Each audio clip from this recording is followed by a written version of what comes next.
so much fun with Pilates. Okay. Nice. Yeah, it was fun. I felt badly for Tony last week. We tried to do a good deed and work out at the work weekend and found out after the fact that one of the fellows was contagious or positive, I should say. Oh. But it's still out there. Yeah. Yeah. All right. Well, listen, as we join together this morning, let's join in a word of prayer. Good and gracious God, for this day, we give you thanks for this company of your people. For those who write books that make us think and think again, we give you thanks. So be with us now and guide our thoughts and our discussion, that all that we do and say here might be to your honor and glory. In Christ's name we pray it. Amen. Amen. So last week we talked about the difficulty of writing a book that helps us deal with race relations.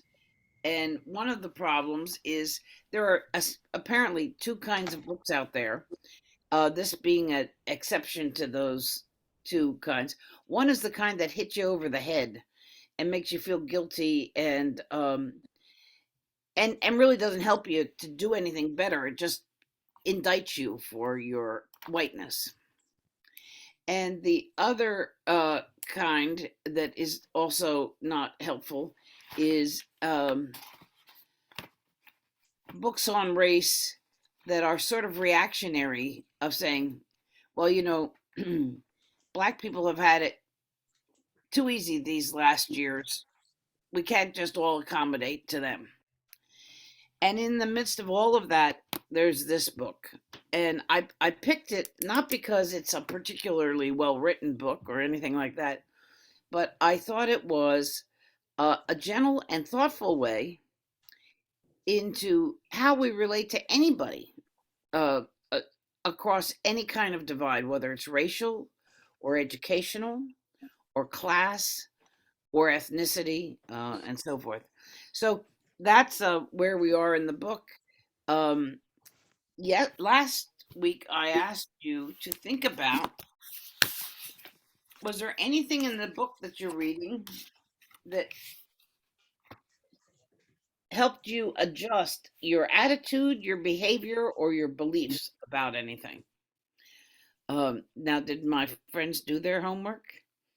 Min, let me ask, have you had a chance to read some of the book? I am not quite halfway. Oh, good. Yeah, so you've had good. I thought it was I didn't do the homework, so I didn't know the assignment, but. Yes, of course. I think it's very good, especially from her perspective. She was raised so privileged that and you just really feel like you're working for what you have. You earned it. And what really impressed me in a negative way was the bill of the GI Bill. Yeah. That was so horrible. Yes. And not fair. Yeah. Well, it is that old saw. You thought you hit a home run and you didn't realize you had been born on third base. And yes, I liked that. Yeah. I was interested in that part where she talked about being in a grocery store and the child says, why is that man's skin dirty? And then she went through this whole thing and finally ended up with honesty is the best policy. And probably a while ago, I might have said, let's go to a different aisle or whatever, and done some kind of a cop out. But that was revealing to me, like, well, of course, it makes such perfect sense, to just be honest and talk about it, like eye color, hair color, and all that stuff. Yeah. And so, but that was using that segment from the book, though, I looked at your attitude, behavior, and belief. So my attitude about that was, I don't think I would have, like shushed the child or moved to the other aisle. I think I always would have been honest about it and say, no, this man is Black. And I remember one of my kids doing something like that when we were like in Seal Farms, a very high-end store. And there was this Black, and they grew up very white in Roseland. We didn't have one Black person in the whole community. And I remember responding that, people are all different. And so I actually lived that part of it. So I don't think it's changed my behavior any, because I've always kind of felt that way, and I believe that there's a long way to go. That's my belief. I think we need to keep evolving. There was one part in the book that I liked. It's towards the end about how she was an assistant in an art class, and how this teacher wanted all the students to do a self-portrait, and how she had the paints in one section that was supposed to be for complexion. And so Debbie had mentioned that she was like, oh, so they can just kind of pick, which skin tone they have, match it closely. And the teacher had said, no, it's to make your exact skin tone, that you would take different colors, different shades, and blend them together, and you would have your own personal skin tone. So that, that means that even though you're white, you're not a white, you could be pale, you could be a dark skin white, there's various shades of brown, various shades of black, so that we're all unique. We all have a different skin tone. And so we should relate to everyone as equally. Yeah, good. Other thoughts? Pat, did you do your assignment? I couldn't remember what it was, to be honest. I have no brain left at all. I had to write it down, or I wouldn't have remembered either, Pat. Okay. The dog ate your homework. So that the same thing that Margie just said, that impressed me. The one thing, I guess and when she was in the class and she was talking about the little Haitian girl who kept jumping up to help another student, and how she dealt with that behavior. And I guess I couldn't figure out why she had to identify her as a Haitian student. Why couldn't she be any student hopping up? It was the hopping up behavior that was bothering her, not the fact that she was a Haitian student. Interesting. So it bothered me that she had to identify her, even toward the end of the book. She's still identifying them by the color of their skin or their ethnicity. Well, that's interesting, because I think there are times when we identify people by the color of their skin or their ethnicity, and it's not a friendly gesture. There are other times when we do that when it's intended as a friendly gesture. He was an old Jewish man and said, and you go on to tell a story about a kind of a grandfatherly wisdom kind of thing. Sometimes to say, and then the Jew said, that's something else. That's very hostile. But Pat's raising a really interesting question. What do you think in that context? Was the Haitian girl, was it worthwhile to point out that she was Haitian, or was it just really the point that it was a kid that had springs on her feet? Well, no, she had kindness in her heart because she was honestly trying to help another child. She just didn't understand that behavior was not necessarily acceptable in the way she was doing it. But I guess I think Gail has joined us. Gail Ferry has joined us.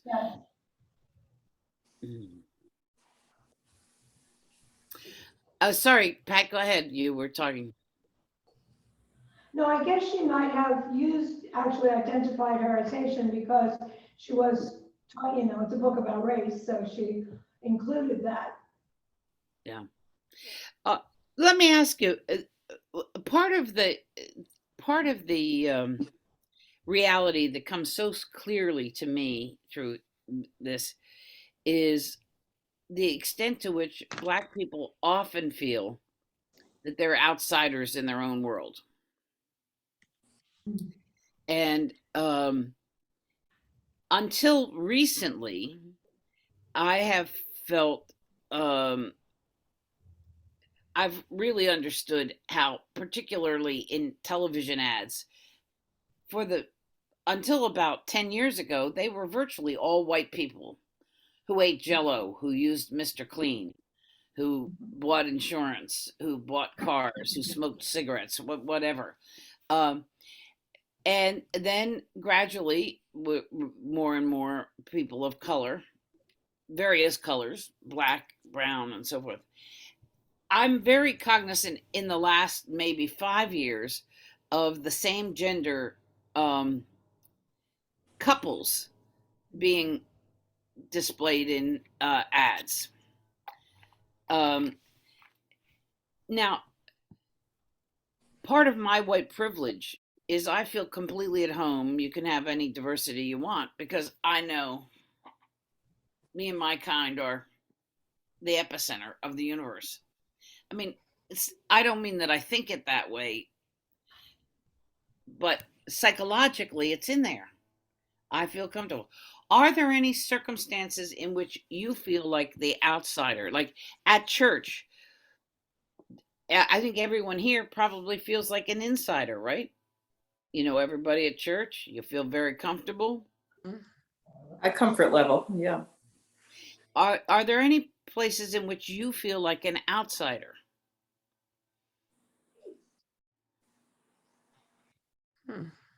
Not in my day-to-day. But there certainly have been some situations in life where you've been an outsider, yeah? Yeah, I was an outsider.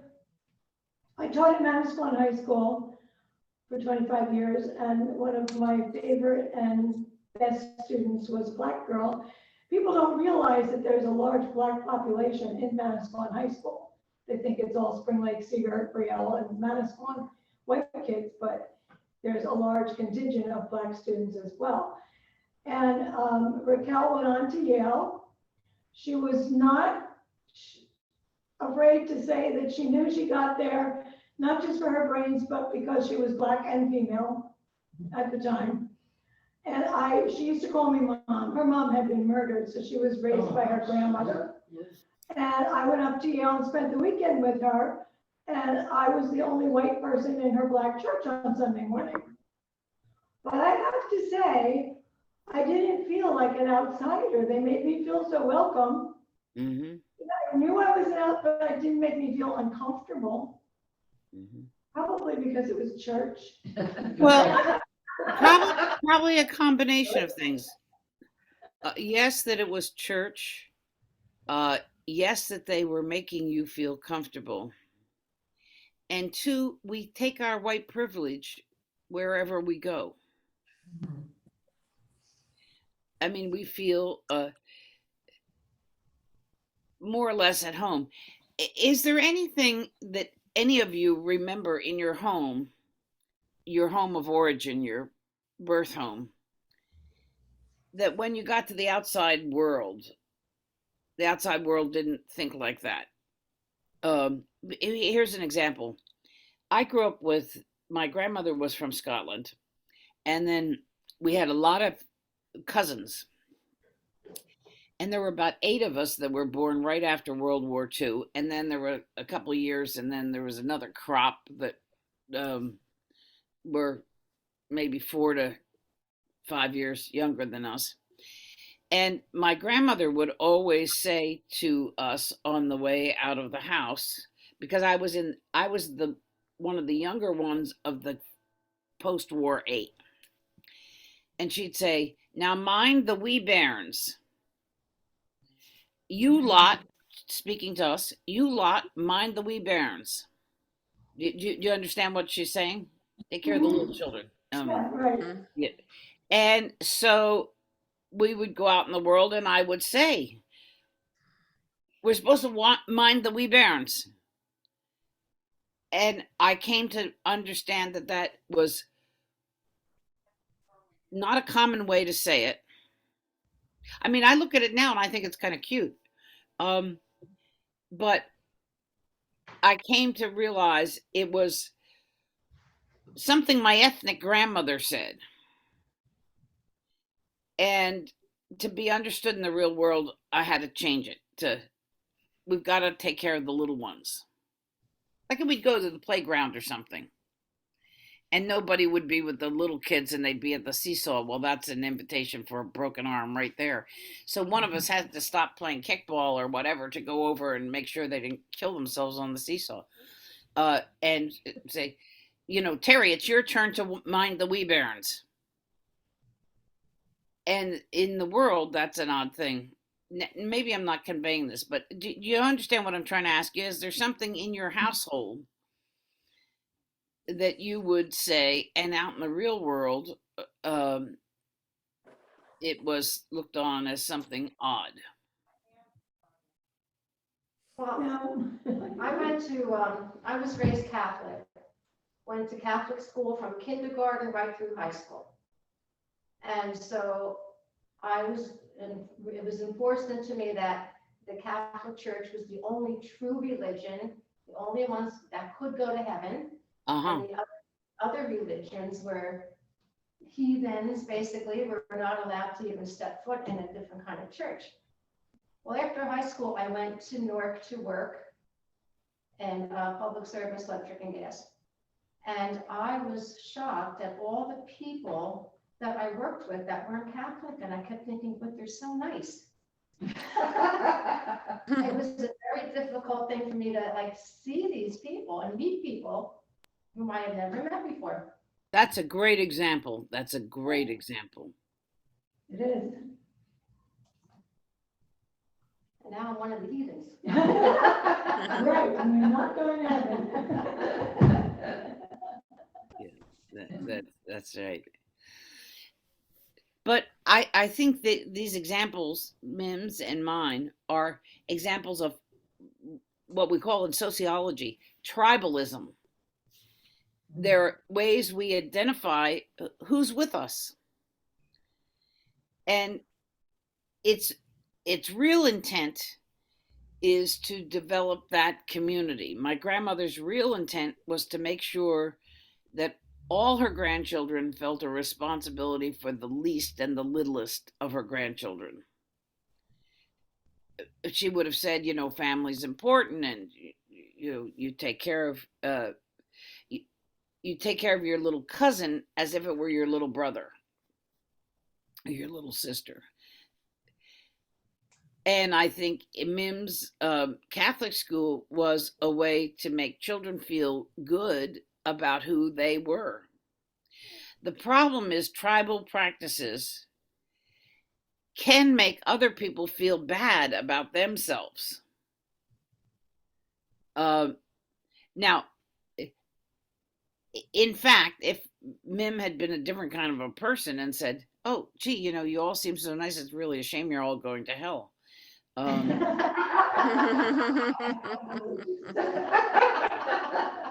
Yeah, she'd say something like that for sure. Yeah, that's kind of a Mim kind of a thing, right? Well, people would push back and go, what are you talking about? I mean, and refute it. But tribal messages keep playing in our own head. What are some of the tribal messages of your tribe?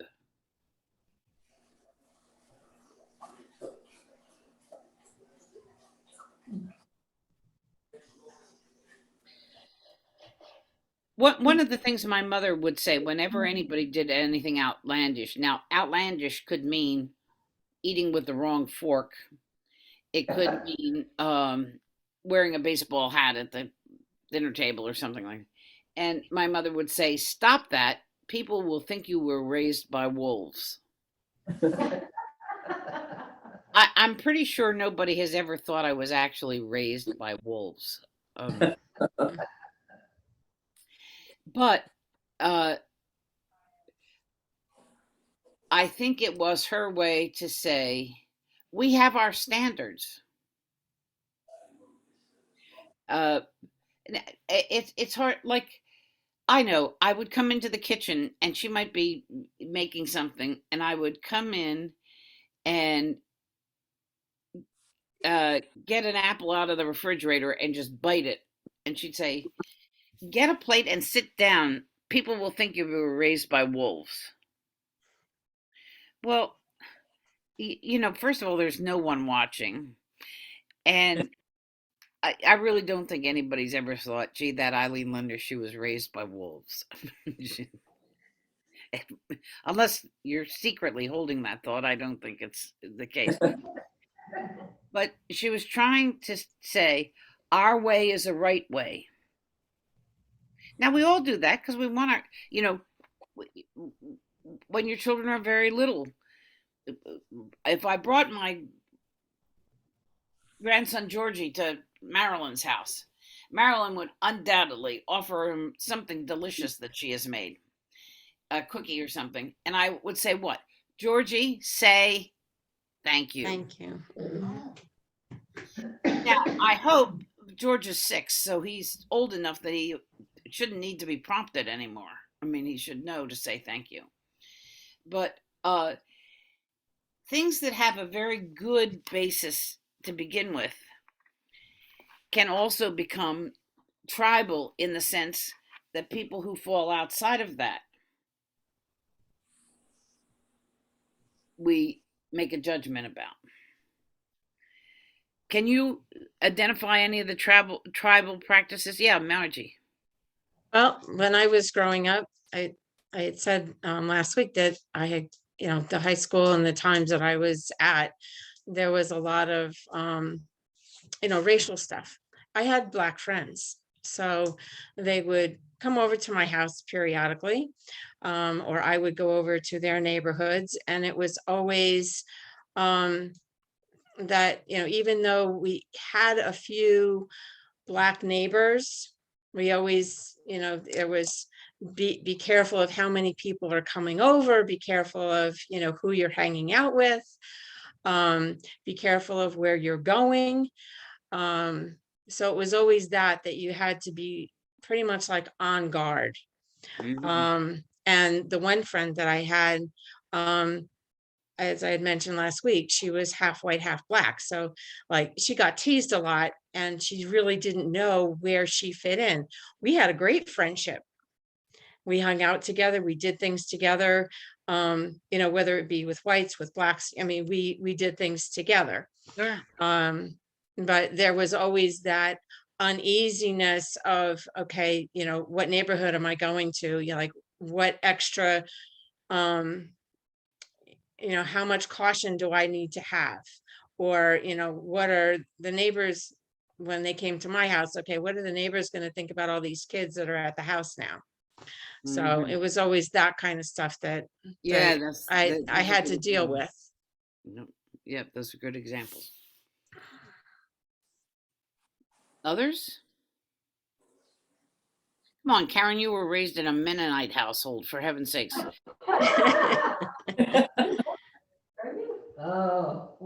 doesn't want to share today.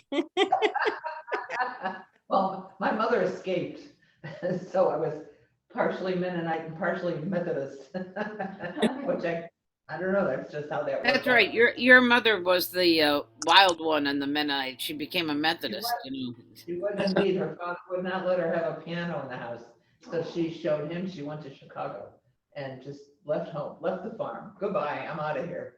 And then she met my father.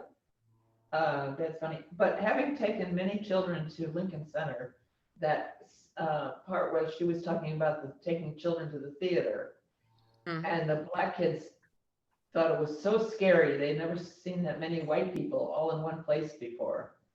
I thought, wow, that's really cool. She took these kids to the theater, which is what she was thinking. And then you see it from the Black kids' point of view, like, holy cow, look at all those white people. And I never thought of that. And that really stuck in my mind for a while. Yeah. I made an observation. Oh, I didn't mean to interrupt. No, go ahead. I made an observation on Sunday.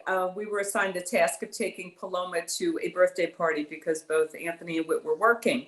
So it was lovely. We got there, and Paloma attends a very prestigious private school. And she talks about her friends all the time, but it was the first time that I came face to face with the kids and the parents. And we were the minority. I would say it was 75% Asian and very few whites in this class. And I don't think it would have dawned on me except for the fact that we were reading this book. And even my husband commented to me later when Paloma was like in bed. And he said, I didn't realize that there was such a high Asian population. And I said, I think that, you know, they value education and they want to put their kids in these schools where they think they're going to, I mean, and they can succeed anywhere. But it was like an eye opener. And lovely kids, Paloma, they're terrific friends. But it was an eye opener for Grammy and Pa, let me tell you. We were the minority. That's a great, it's sort of like Karen last week talking about being at Haley Farm. And after a few days, she had to think, like, am I white or black? I mean, because she was in the presence of so many black people. Yeah. How about you, Pat? You know, I am an only child. I'm an only child mother. My father had one sister. You know, I don't have these sibling stories and to tell. I grew up in all white communities, but then Asbury Park was right there. Yeah. And we all went to Asbury Park High School. And actually, my parents went bankrupt.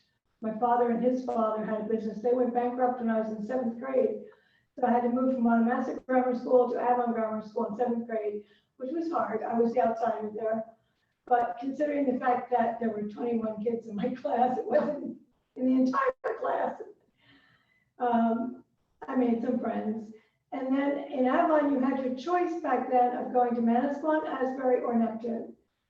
And all but one of us chose Asbury because it was the best high school around back then in the 50s. Yeah. And again, I was definitely in a minority because I was a WASP. Most of the other white kids were either the Italian Catholics in Asbury on the west side or the Jewish kids from Deal and Bradley Beach. And because Ocean Township High School hadn't been built yet, and all the black kids on the west side. So it was like, but I never felt in the minority. We just all kind of hung out together. You know, like Margie said, you looked around, but even when I was in college, my college roommate and I used to hang out at the Orchid Lounge in Springwood Avenue. So it's hard for me to say that. I have always, maybe it's a blessing, but I've just kind of always thought of other people and that we're all the same. That we are basically all the same. Because I'm an English teacher, because I teach literature and I teach that no matter what faraway period we're reading about, people still loved, they hated, they feared, they worried, they cared for their children, they buried their dead. You know, they did the same things we do today.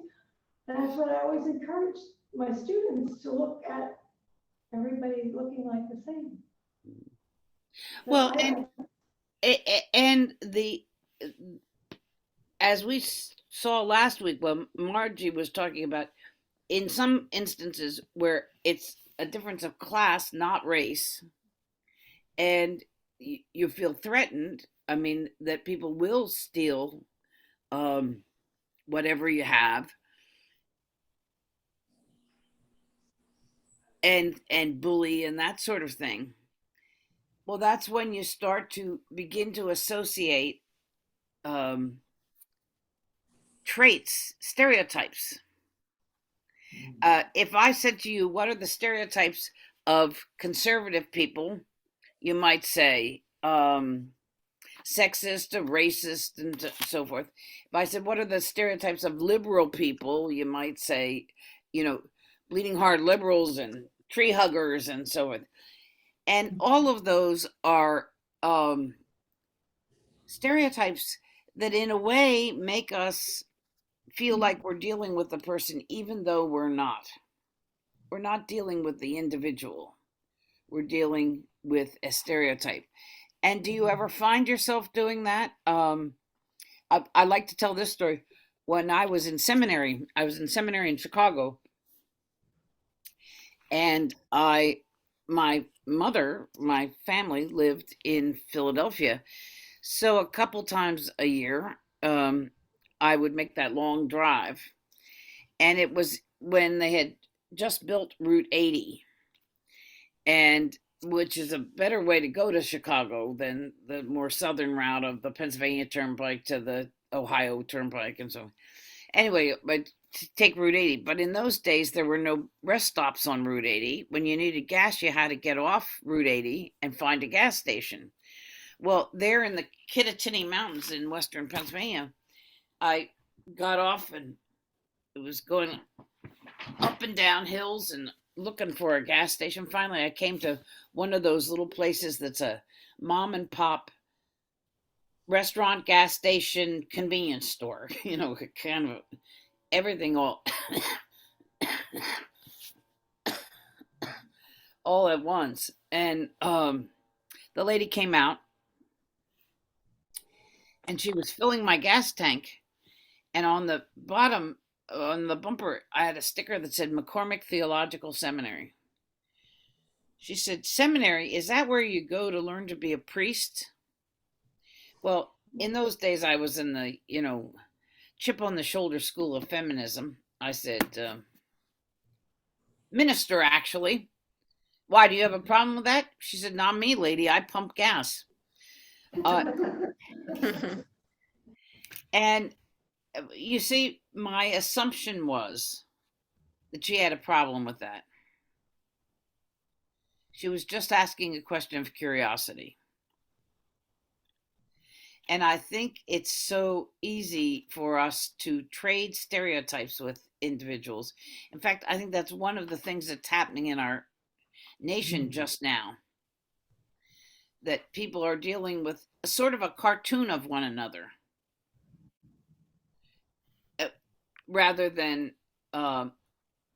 really knowing what people think.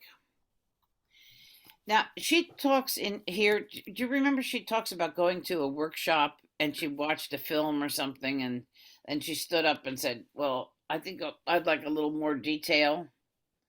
And people started yelling at her. And so,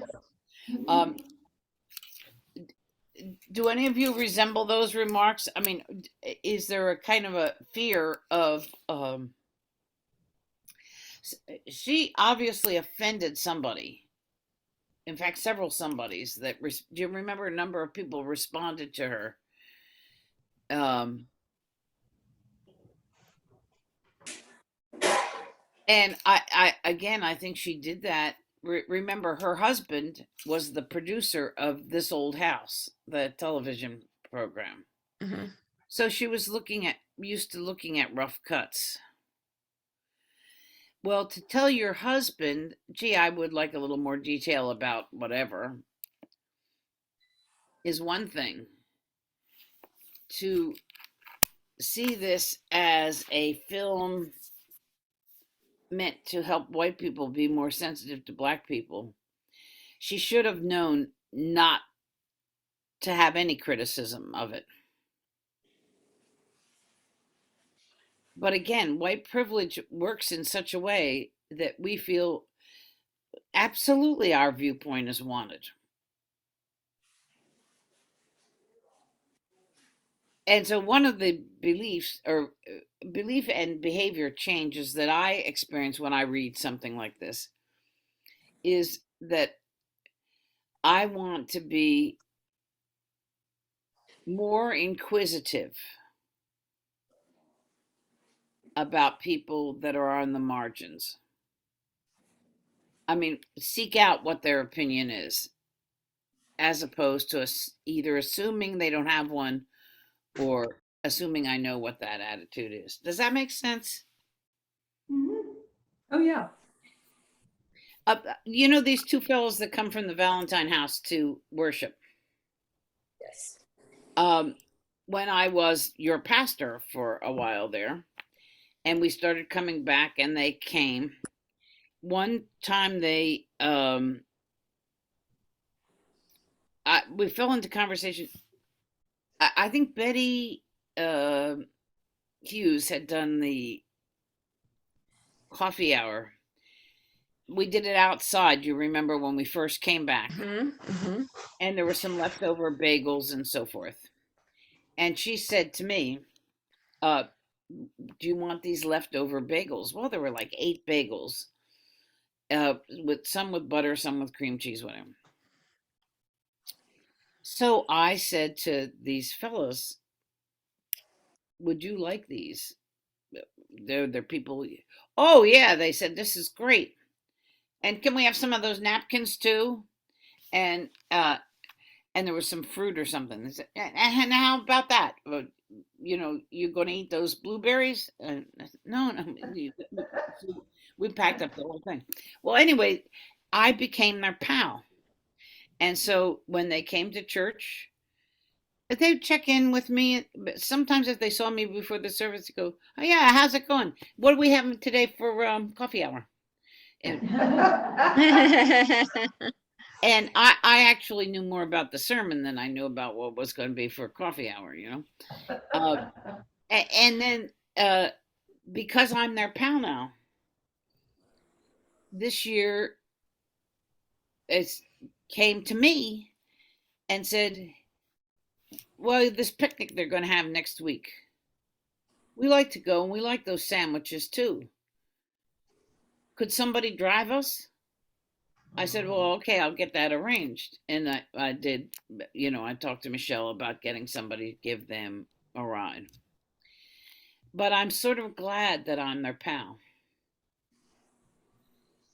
And it tells me something, that they don't, as welcome as they might feel among us, I'm not sure that they feel so. I mean, they keep coming and asking me things. Can we have the leftovers? Or can I have 2 of these? Well, we don't exactly do coffee hour that way. We don't go, "Marilyn, 1 cookie, not 2. If Marilyn wants 2, she gets 2. They want to know what the rules are because they're used to being in situations where they're told what the rules are. But it just tells me something about outsiders and insiders.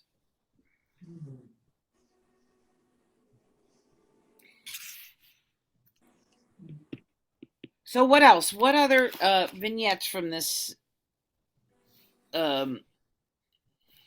She says at one point, when it comes to racism, there's no such thing as being neutral. Is that true? That you're either a racist or an anti-racist?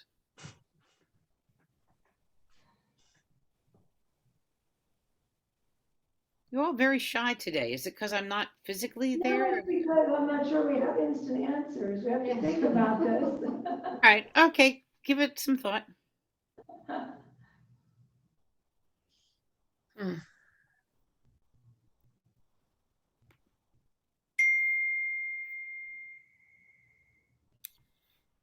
I guess if you're not a racist, you're an anti-racist. Wouldn't you say? I mean, if you're not a racist, then you would be against racism. Makes sense. But you can't just not acknowledge that it exists at all. Well, see, I try and stay neutral. I feel some people walk the line. They may not think they are racist, but they're not, anti-racist either. I think it's a gray area. yeah, I'm sort of with you. And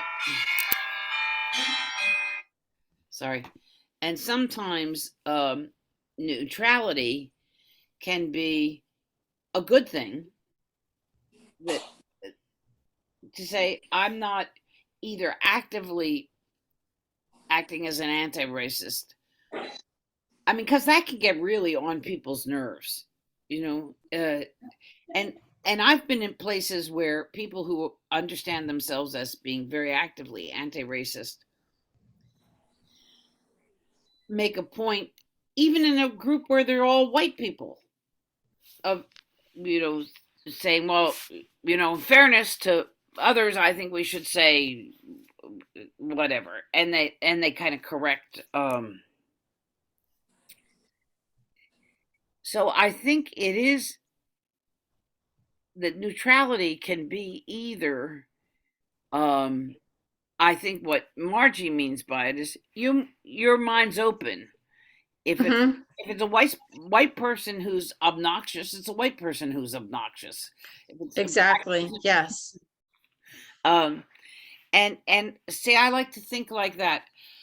But books like this and these kinds of experiences have also made me say, in our culture, we have to weight our feelings just a little bit in recognizing when you grow up, not as privileged as this lady. I don't think any of us are grew up as privileged as this lady, but we grew up with whiteness being normative. The shows we watched, Leave It to Beaver, Dobie Gillis, they were about white people. The Brady Bunch, I think. Now I'm sort of out of even things like Wagon Train and Ponderosa, the Bonanza, that kind of thing. The, white was normative, and I remember some of the depictions, especially those of you who can remember things like Amos and Andy, or and the Benny. What was that? What Jack Benny, Jack Benny and Rochester, Yes, Mr. and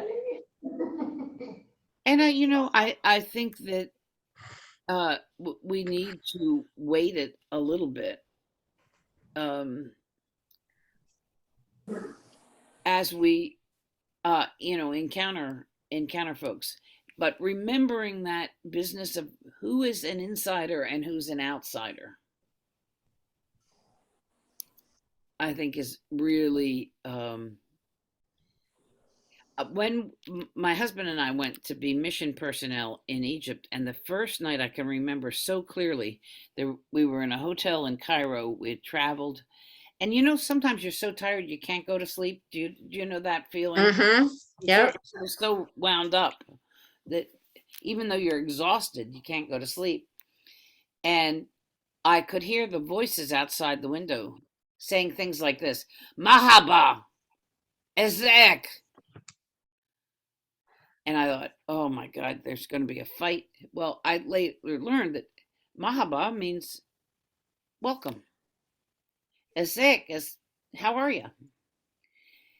It's just that guttural sound of Arabic made me think that they were going to kill each other, um, because there's idiom is kind of the national expression in Egypt. Everything's bigger than, very emphatic, a little bit like Cuban Spanish is.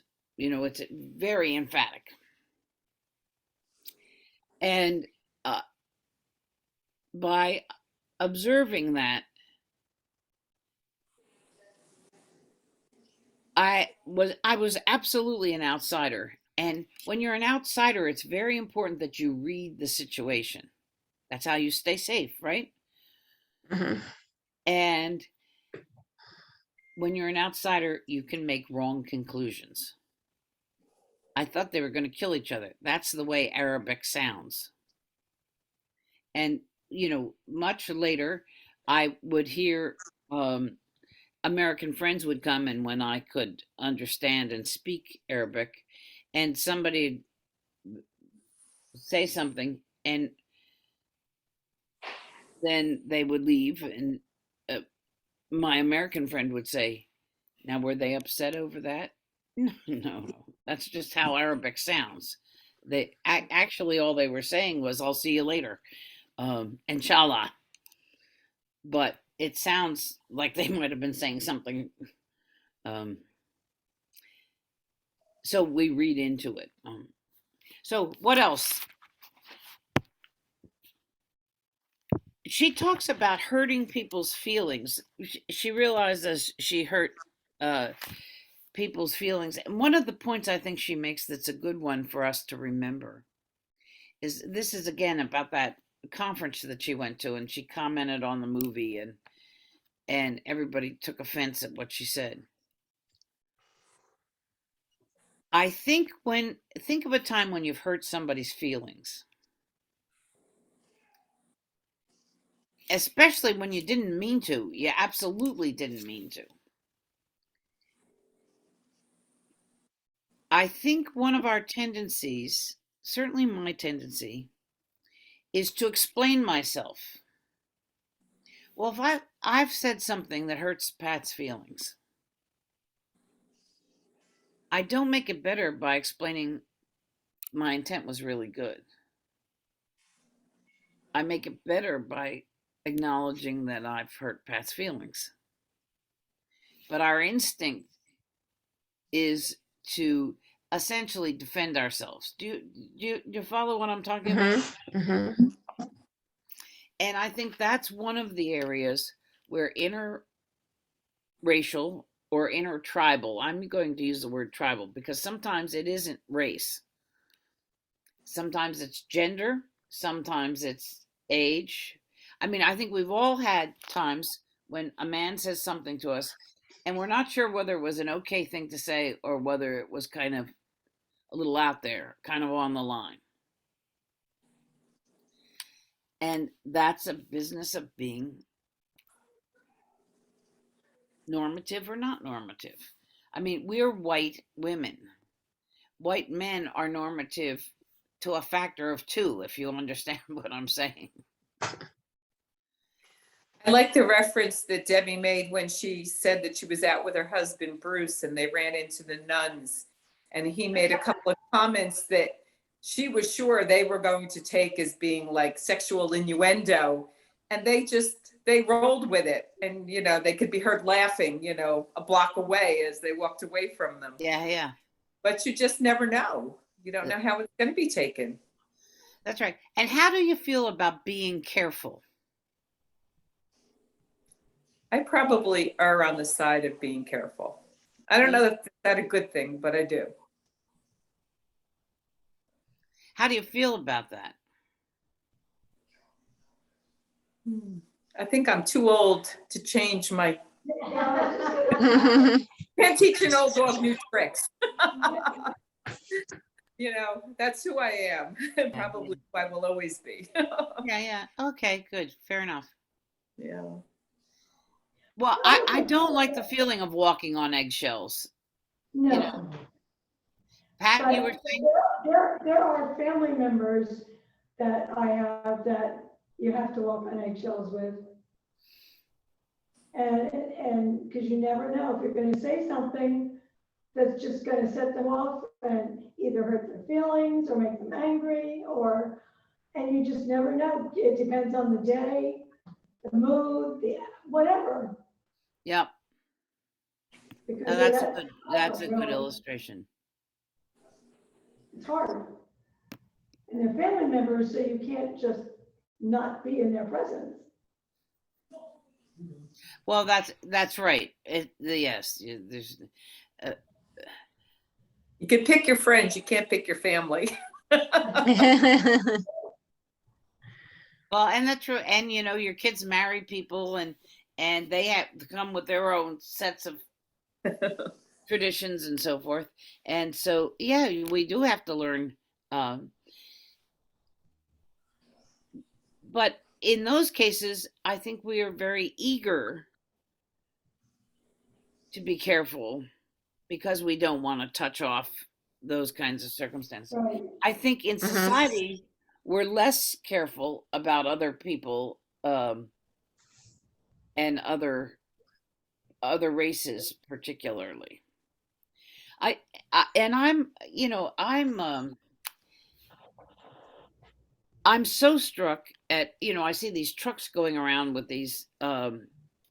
Actually, I have to say, I've never seen a Biden sign, but the Trump signs with really vile things on the flags and the cars, and thinking, I mean, okay, you're entitled to your opinion, but does it have to be this vile? And I hear it on the news and so forth. It seems like, especially not even so much across racial lines as across political lines, we're really willing to be very impolite to one another. Have you seen these trucks that I'm talking about with the Yes, yes, yes. I mean, whether you like Eisenhower or whether you like Kennedy or whatever, the guy's the president of the United States. Don't say vile things. Right, right. So what's going on in our society that what was unthinkable? I mean, I think years ago you'd have gone to jail for something like that. I mean, at least somebody would stop you and say, take that off your car. Is this more freedom of expression, or is this a deterioration of society? What's going on? Mm. I It's a think good it's a question. deterioration. What's that mean? It's a deterioration of our society. I think it's horrible. I look at politicians like John McCain, who, back, and even Lyndon Johnson, so many of them were able to work with each other. And today it's like, well, if the Democrats are saying this, then I'm not voting with them. Then obviously we're doing the opposite. And it just seems like everything's built around that political party. Absolutely. Absolutely. No, I think it's a very, very I mean, they're so the Pew Research people. I like research and I do a lot of research. And so I read a lot of studies, even though they're not in subjects that I'm interested in. Sometimes I just see the study and kind of peruse it anyway.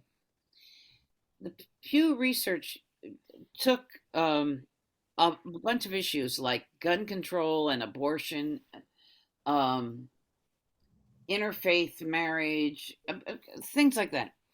It was amazing. They were all things that you could describe. Let's take gun control. There's a very pitched battle whenever we have, uh, whenever it's up.